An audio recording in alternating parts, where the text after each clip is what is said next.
C'est que j'ai un grand plaisir à revenir sur les étapes de ma pensée, même si c'est dangereux parce que ça permet de montrer qu'il y a eu des contradictions ou des évolutions, mais j'aime bien remonter le temps.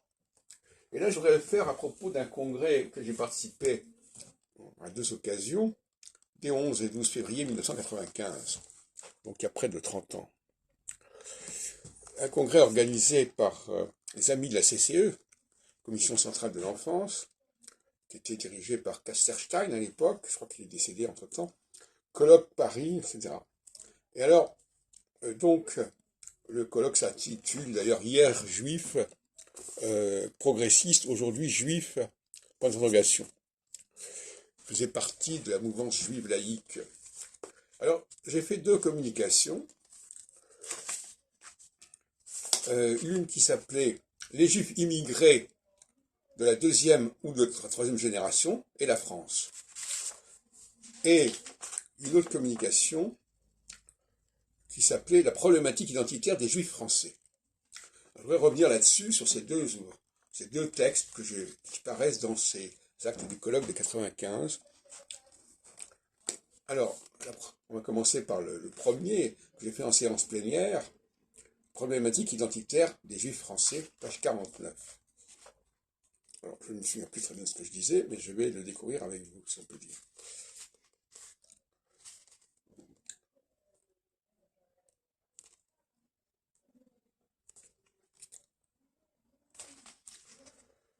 Donc, j'énumère un certain nombre de points. L'émancipation et sa célébration, 1791-1991. L'affaire Dreyfus, 1894-1994. Le régime de Vichy, 1940-1990. Les Juifs français et le couple franco-allemand. Le mythe de l'expulsion de 1394 et la diaspora française. Le français comme langue. Ça, je prends les sous-titres. Des Juifs venus d'ailleurs. La vague d'Afrique du Nord. La France comme mythe juif. Le Juif français ou d'Israël. Le rapport à l'hébreu. Le mythe du Juif de l'exil. Le Juif comme citoyen. Les Juifs en milieu chrétien. Alia et antisémitisme. Des mythologies identitaires comparées. Effet du discours identitaire. Assumer l'altérité. Quel avenir pour l'identité juive française? Voilà. Et donc, je termine par cette idée. En soulignant la dimension mythique de toute identité juive en général, et l'identité juive française en particulier, nous avons voulu faire comprendre que l'on doit certes jouer avec les mythes, mais qu'il faut absolument les prendre au sérieux au regard de l'autre avec un A majuscule. Le faux débat entre juifs consisterait à placer la pratique juive au niveau de la croyance en Dieu, que l'on admette une fois pour toutes que la pratique est identitaire, qu'il revient à chacun d'y greffer telle ou telle origine et portée.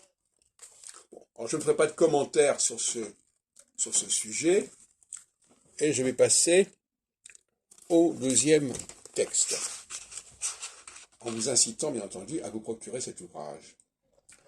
Alors, les Juifs immigrés de la deuxième ou la troisième génération, page 129.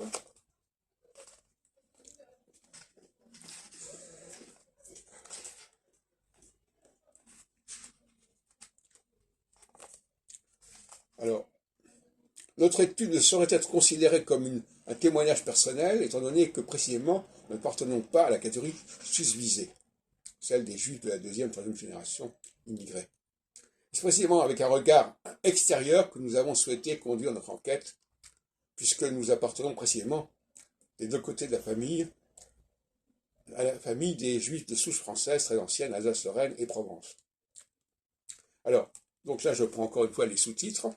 Le passé, pourquoi la France? La patrie des droits de l'homme. Le poids culturel du français. Les Juifs autochtones. Le présent, les contradictions. Une clita, c'est-à-dire assimilation à la française. Les conflits intracommunautaires. Juifs français ou français juifs. L'avenir, rapport à l'errance. L'exode. L'exil. l'ancrage en France. Et alors ma conclusion, trois questionnements donc qui ratissent le passé, le présent et l'avenir de la conscience juive migrante.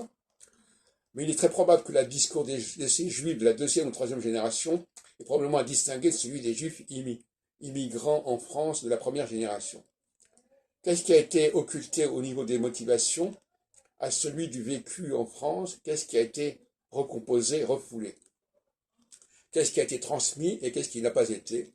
Il importe donc de rappeler que nous sommes déjà, avec recul d'une ou deux générations, dans un certain mythe, tout comme la Shoah, avec recul, et certainement représenté d'une façon qui soit vivable pour ceux qui viennent après, ou au contraire comme encore plus monstrueuse qu'elle ne le fut.